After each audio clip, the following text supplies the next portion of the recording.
Selamat datang di Minang di Hati.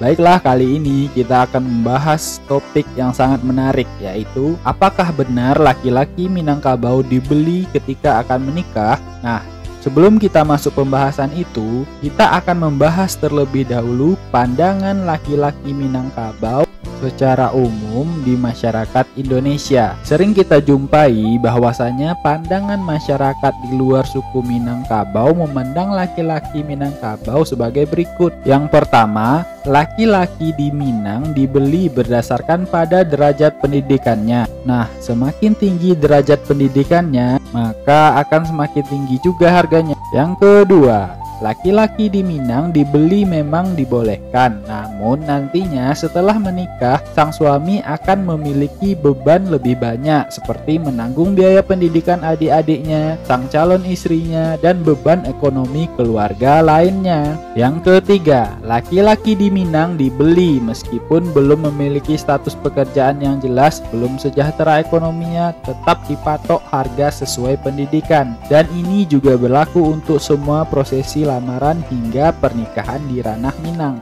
Nah, itu dia 3 stereotip lelaki Minang di masyarakat luar yang dipahami oleh masyarakat tersebut. Menurut beberapa literatur dan sumber, sebenarnya fenomena pria Minang dibeli ini adalah sebuah proses menuju pernikahan, di mana pihak perempuan akan memberikan uang atau emas sebagai petanda adat yang disebut uang japui. Konon katanya, hal ini sebagai tanda pihak perempuan memuliakan pihak mempelai laki-laki. Pada zaman dahulu, budaya uang japui ini juga terkait pada kondisi ekonomi masyarakat setempat yang miskin dan terjajah tanpa profesi yang menjanjikan. Biasanya hanya menjadi nelayan, berkebun, berladang, dan bersawah. Kemudian pihak mempelai wanita akan memberikan beberapa harta untuk mengangkat sang laki-laki. Uang japui ini pada akhirnya juga akan dipergunakan untuk resepsi dan biaya pernikahan. Jadi uang japui bermakna mengangkat dan memuliakan mempelai laki-laki. Hal ini tidak lepas dari budaya Minangkabau yang sangat kental dengan budaya matrilineal yang dipegang teguh sampai sekarang, di mana posisi keturunan merujuk kepada garis keturunan ibu. Pada zaman dahulu, pengukuran hantaran pihak wanita kepada pihak lelaki sebenarnya menggunakan emas, tetapi sekarang berubah menjadi uang karena menyesuaikan zaman, namun dengan nilai yang setara dengan emas. Faktanya, harga lebih tinggi untuk strata sosial lelaki yang lebih tinggi juga benar adanya. Makanya nilai uang japui juga berdasarkan strata pendidikan atau derajat sosial si calon mempelai lelaki. Berikut akan saya jelaskan 3 fakta tentang lelaki yang dibeli di Minangkabau. Yang pertama, terinspirasi pinangan Siti Khadijah atas Rasulullah Shallallahu Alaihi Wasallam. Untuk yang satu ini memang rada kontroversi, namun bagi sebagian orang, uang japui ini terinspirasi dari kisah perjodohan Rasulullah Shallallahu Alaihi Wasallam dengan istri pertamanya, yaitu Siti Khadijah. Saat itu Khadijah yang terpesona dengan segala kesempurnaan yang ada pada diri Rasulullah yang ingin melamarnya. Dengan segala penghormatan atas Nabi, Khadijah memberikan sejumlah hartanya kepada Rasulullah, dan akhirnya mereka menikah selama kurang lebih dari 23 tahun sebelum akhirnya Khadijah meninggal dunia.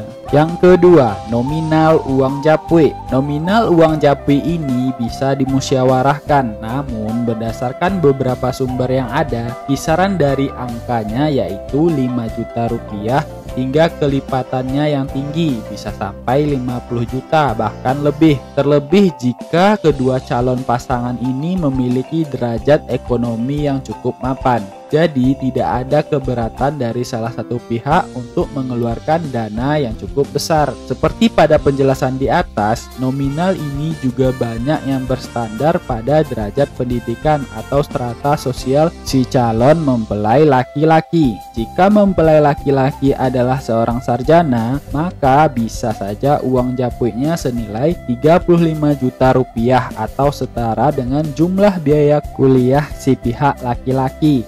Namun jika calon marapulai atau sebutan mempelai laki-laki di ranah Minang tersebut pendidikannya tidak sampai pada tahap sarjana, mungkin hanya sekolah menengah atas, maka uang japuinya juga pasti tidak akan mahal. Jika pihak wanita memang kekurangan secara ekonomi, maka memang sebaiknya pihak calon mempelai laki-laki mengurangi dan memudahkan prosesi uang japui ini. Hal ini tentu akan mempermudah proses pernikahan kedua insan yang sudah bersepakat untuk membangun rumah tangga. Fakta yang terakhir yaitu yang ketiga, yaitu hanya untuk orang Pariaman. Nah, secara umum masyarakat menilai fenomena ini diberlakukan di seluruh daerah Minangkabau. Tapi faktanya, laki-laki Minang dibeli hanya ada pada budaya masyarakat Pariaman dan sekitarnya. Sementara daerah lain di Minangkabau tidak mengenal istilah uang japui, terlebih dari pihak wanita ke pihak laki-laki. Jadi,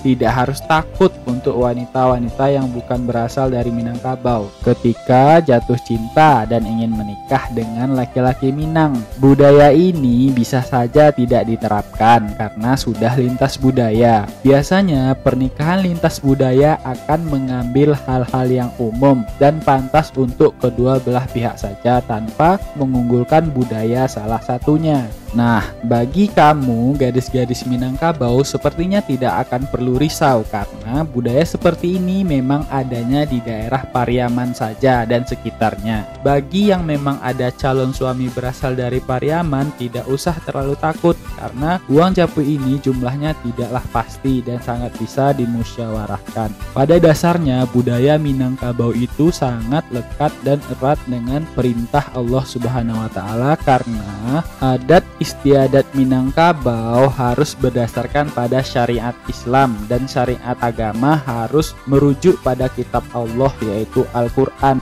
Nah, sekian pembahasan dari Minang di Hati tentang laki-laki yang dibeli ketika akan menikah dengan perempuan Minang. Ketika ada salah dalam pengucapan, kami minta maaf dan kami minta saran dan kritikannya yang membangun untuk akun ini. Sekian, salam Minangkabau, sanak sadonyo.